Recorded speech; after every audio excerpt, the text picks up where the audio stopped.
Extending the frequency analysis to a multi-term phrase is normally known as n-grams. The Microsoft Azure's primary job is to see that it starts building application that will support the natural language. The text translation will also take up. It supports the text-to-text between 60 different languages. It's able to pick up English and Spanish, but not the French words separately.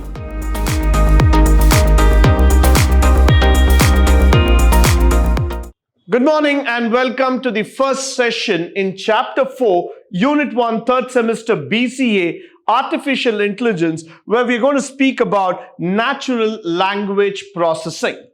Now, this NLP or the natural language processing is the key area of artificial intelligence. Why do we say this? Because this would support all the applications that you see, hear, speak, and understand the users altogether.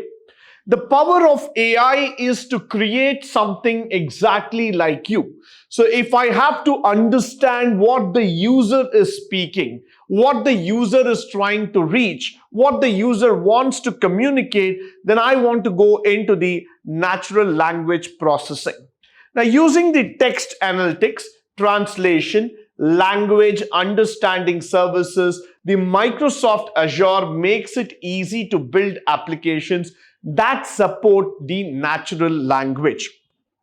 So what's the main function here? What's a challenge that we are looking in here is that you need to create a system that is able to exactly work on the analytics, the text and data, and convert it, make it in such an easy way that it builds the applications and starts supporting the natural language. Now, we know that there are many dialects, many languages in this world. Now, English might be considered as a common language, but that is not the mandatory language that is being spoken all over the globe.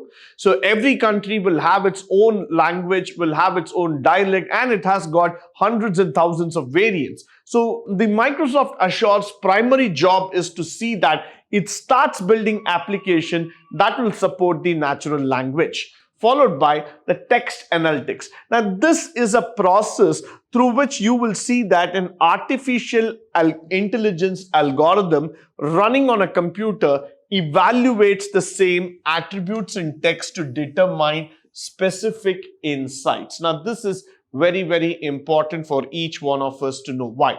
Now, the text analytics is a process where artificial intelligence is running on a computer system, and this is something which is going to just evaluate and attribute the text factor. And this is something where you're going to see that the text attributes are taken into position. It starts evaluating, it starts finding out how it is and where it is, and starts determining the specific insights altogether.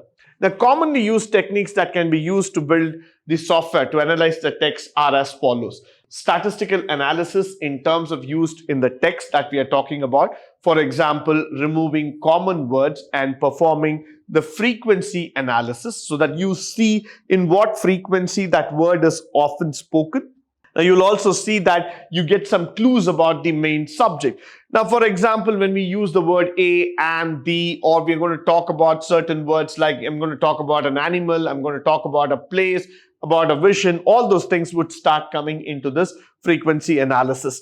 Extending the frequency analysis to a multi-term phrase is normally known as n-grams. Now, what is an n-gram? It is a two-word phrase like a bigram. A three-word phrase is also a trigram, and then it goes on. So you can see that be it so, so, and then all those kind of words can be analyzed in this text analytics matter. Followed by the techniques. We are going to apply this concept called as stemming or lemmatization algorithms to normalize the words before counting them. Now, what is this all about?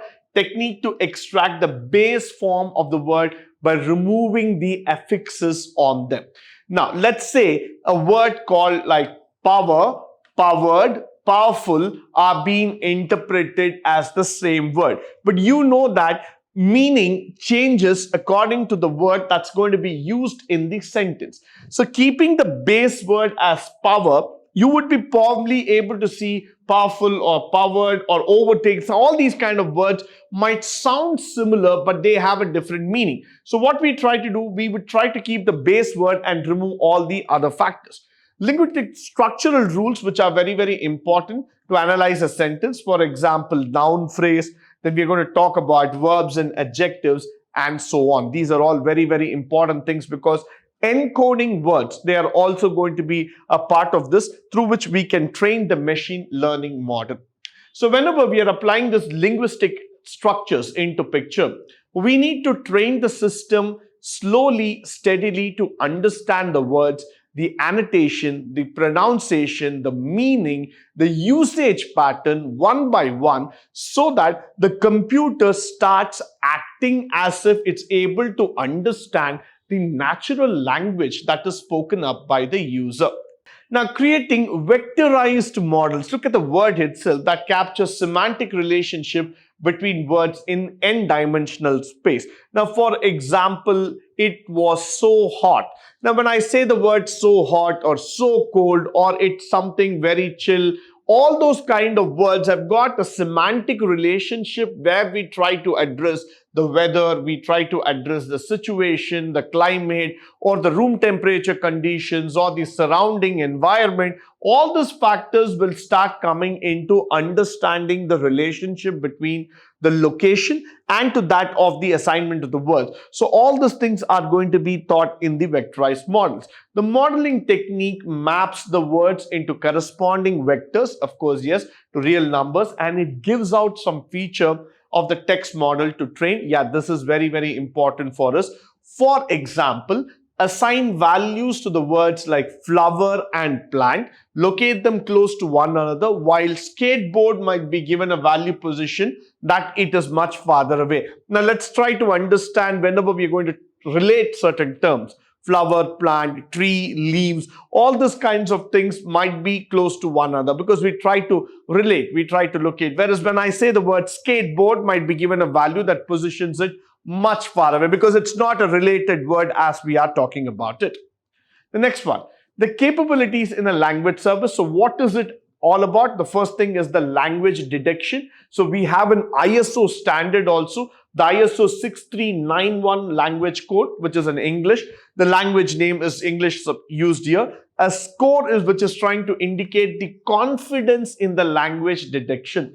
Now, why this word is now coming into picture, the word confidence in the language.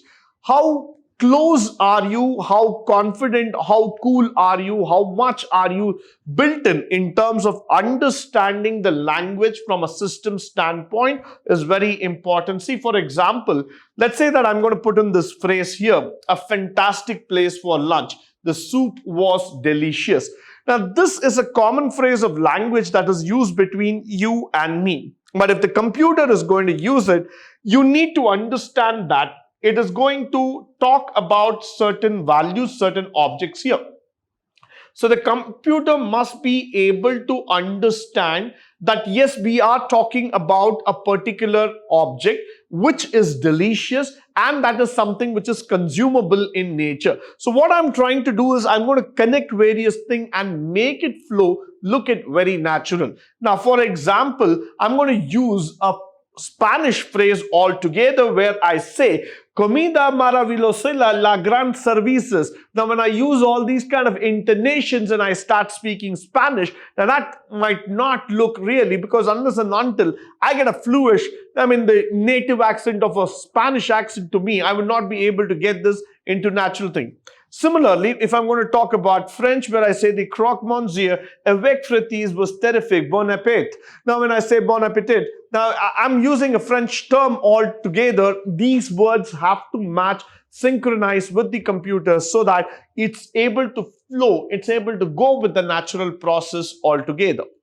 Now, let's look into here. Now, we have the language, English, EN, the score is 1. Now for Spanish, now we review, that's ES, Espanol. So we say 1, again the score. Review 3, English, again we get 0.9. So what does it show is that the language detected for review 3 is English, despite containing the mix of English and French. So what does this exactly tell us is that it's able to pick up English and Spanish, but not the French words separately. Now, sentiment analysis, the text analytics capability of language service can evaluate and return sentiment scores, label for each sentence, This capability is useful for detecting positive, negative sentiment in social media, customer reviews, discussion forums, and above. The service evaluates the text and returns as sentiment score range from 0 to 1, the values closer being 1 and that of a positive sentiment. The scores that are close to a middle range of 0.5 are considered to be neutral or indeterminate. So now what I'm going to do here is that I'm going to put a sentiment analysis where I'm going to say the score ranges between 0 and 1, 0 being the least and 1 being the maximum. And anywhere when I see the values coming as close as 1, then they are positive sentiment. That means, yes, we are reaching the true value. We are getting the value meaning out of it. Scores which are in the middle of 0.5, I consider it neutral, neither a success nor a failure. And anything that moves towards 0 is definitely considered to be a failure or a negative sentiment for me. So now what we're going to do here is that I'm going to just read out a sentence. Let's see where do we stand. We had dinner at this restaurant last night, and the first thing I noticed was how courteous the staff was. We were greeted in a friendly manner and taken to our table right away. The table was clean, the chairs were comfortable, and the food was amazing. Now, I'm trying to describe a dinner or a eating activity that took place last night, and I'm trying to describe it in my flow, in my fluency, in my English as far as possible. Now, for the computer to understand the same natural flow of what is being said, how it has to be analyzed, how the reviews have to be picked up, that's where the sentimental analysis works together. Now, key phrase extraction, which is very important. Key phrase is something where it's a concept of evaluating the text in the document, then identifying the main talking points of the document. Now, consider the restaurant scenario discussed. Depending on the volume of the surveys that you have collected, it can take a long time to read through the reviews. Instead, you can use the key phrase as the extraction capabilities of language service, summarize the main points, no doubt about it. You might also receive a review like this: we had dinner for birthday celebration, it was fantastic, all those kind of things where, the ambience was relaxed. These are all complete words that are being put across in a different way, in a different service altogether, where we get the complete analysis, the ideology of how it has been done. Now, the key phrase is that now you see these words: attentive service, great food, birthday celebration, fantastic experience, table, friendly hostess, dinner, ambience, place. All these things are keywords. Why do I say this as keywords? Is that in the review or in the analysis, these words might be repeated again and again. So whenever a customer is reading the review or whenever a user is seeing that, he'll definitely catch upon these words, which will tell him that this is about a review on a restaurant or on an eating place. Now, entity recognition, so which talks about person, for example, Bill Gates, John, name, location, Paris, New York. Quantity, which can be a number, quantity, which can also be a percentage, date and time we are talking about, or date time like this. So these are all certain key factors that we are putting in. And what is this entity is all about? It's about essentially a type or a particular type of item that we are putting in. In some cases, it might be also a subtype altogether. Now, entity recognition. Now, for example, how do we do it? I ate at the restaurant in Seattle last week. So Seattle is an entity. It's a name of a place located in US. When did you eat? Last week. So the date and time comes into picture. So automatically when you put in that link here and when you click on it, it takes you to that location. It makes you feel that yes, this is where we had it. So we have a precise URL to take you there and make you understand the feeling. Now, recognize and synthesize speech. So AI solutions will accept commands and provide spoken responses. Two things happens. One is a speech recognition, where the ability to detect the spoken input. Next, we talk about speech synthesis. Generate spoken output. The words that are being spoken will be now generated. Next, we'll come into speech recognition, where we will also see that it's taking the spoken word, converting into the data. It synthesizes the same speech, is a reverse of speech recognition. It's concerned with vocalizing data. Speech synthesis is typically, it requires the following: text to be that spoken, voice to vocalize the speech. So you have to come out, make it look like a local data. And this will typically happen when you will start seeing that the words that are individual words are being assigned with a phonetic sound. It then breaks down the transcription. It is converted into an audio format. all the parameters are determined, generating an audio wave. Finally, it is written into a file.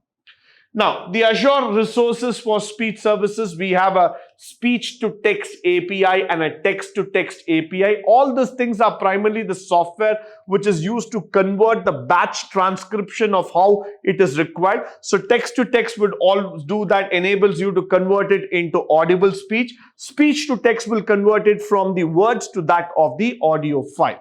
Now, translate text and speech. So you will see that the translator service is used in each of these cases, and that will enable us to read how it is going on. The text translation will also take up. It supports the text to text between 60 different languages. While using the service, you must also specify the language that you are translating and how the codes are working all together here.